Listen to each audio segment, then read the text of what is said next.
I'm Tiffany, and this is from Mamaw's Kitchen. This is where I get to share with you the old-fashioned recipes and skills that I learned from my Mamaw in her kitchen. Today, we are going to make Mamaw's brownie pie.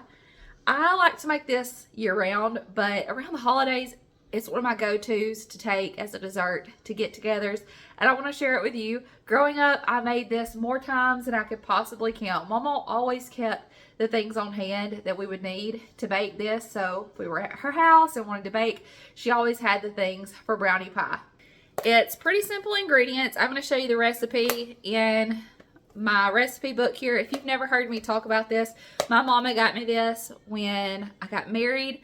I've had it for over 16 years. She wrote recipes in it, and I've continued to write recipes in it.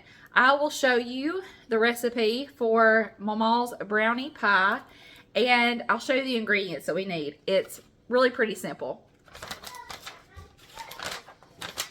Y'all, I'm telling you, this takes me right back to Mamaw's kitchen and standing on a little stool so I could reach the counter.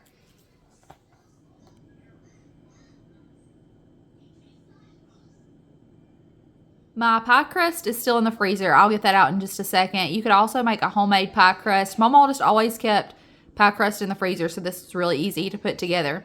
You need 1 stick of softened butter, so half a cup of butter, 1 cup of sugar, 1/4 cup of cocoa powder, and 1/4 cup of all-purpose flour, 2 eggs, and 2 teaspoons of vanilla. You can also add nuts in this, so a half a cup of nuts. We always had pecans. Papa has pecan trees, and so there was always pecans on hand. I'm not going to add any nuts in this today. I have pecans, but they're still curing from this past season. We've not shelled those and got those ready yet. This is delicious without the nuts as well, but you can do pecans, you can do walnuts, whatever you like, or you can leave them out. I'm also going to use my stand mixer today. Mama always used a hand mixer, and I've done this with just a spatula, using that to kind of mix all the ingredients together. So use what you have.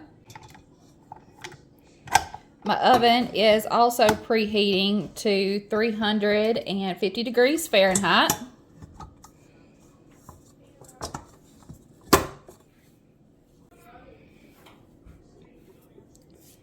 Putting all of my ingredients in, so my 1 stick of softened butter. I like to leave this out at room temperature for a little while, but if you forget, you can always pop it in the microwave for about 10 seconds or so.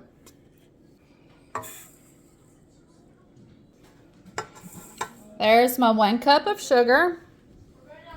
You could go ahead and cream these 2 things together. I don't. I just go ahead and put everything in my bowl.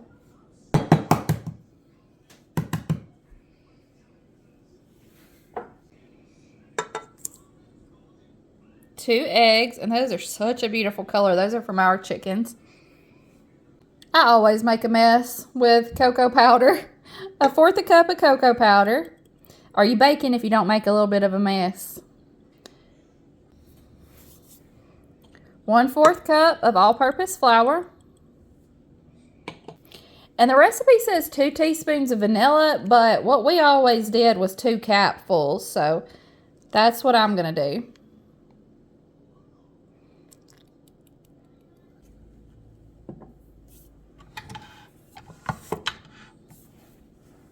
Let's see if we can stir this around without things flying everywhere.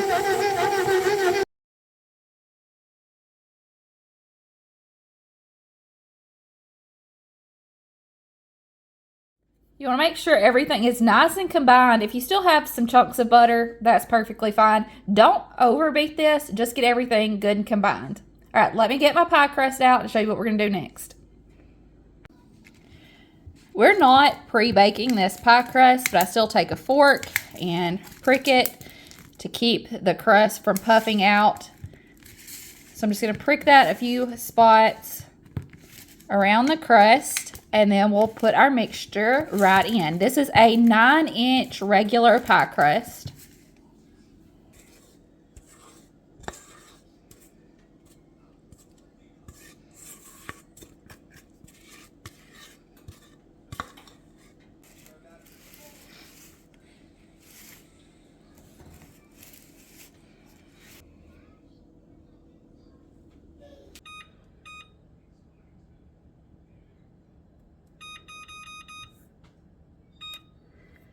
I set my timer for 30 minutes. That's what the recipe says, but I always find it needs a few more minutes, usually about 5 more minutes. So I set it for 30, I check it, and usually go about 5 more minutes. It can still have a little bit of a wiggle to it when you take it out, but you want it to be pretty set. The center, though, can still move just a little bit. So 30 minutes, check it. It's going to depend on your oven. I usually have to go about 5 more minutes. Ooh, here it is, y'all. Isn't that gorgeous? It's so delicious. I'm going to let it sit and cool down before we slice it. As tempting as it is, I do like to have that first slice when it's still warm, but you want to let it cool a little bit so that it really holds itself together. Now, if you really want to take this up another notch, make you some homemade whipped cream. I'll put a little dollop of that on top of your slice of pie. Oh my goodness. That would be so good. So good. All right, I'm going to sit this down, let it cool for a little while. We'll cut us a piece in just a minute. That's what I'm saying though, like, that's like really classic. I don't really like Cars. Cars 1 and 3.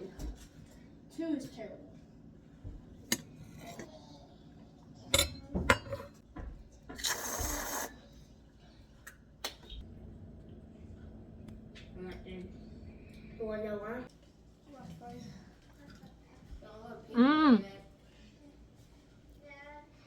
That is so good. I put some store-bought whipped cream on the top because it's what we have. You don't have to put anything. It's good enough that you don't need it. But if you made, I could throw together some quick homemade whipped topping. Y'all, it would take it to the next level. It is so good. It makes a nice little flaky crust on the top. The center is like a fudgy brownie. So good. And that first piece, while it's still a little warm, that's the best. What? You making fun of me?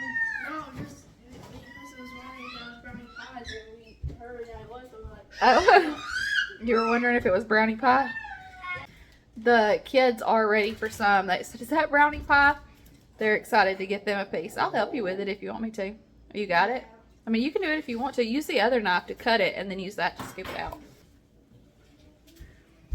Thanks for letting me share my heart with you and some of my memories and a recipe from Mamaw's kitchen. I'll see you in the next one. Bye, y'all.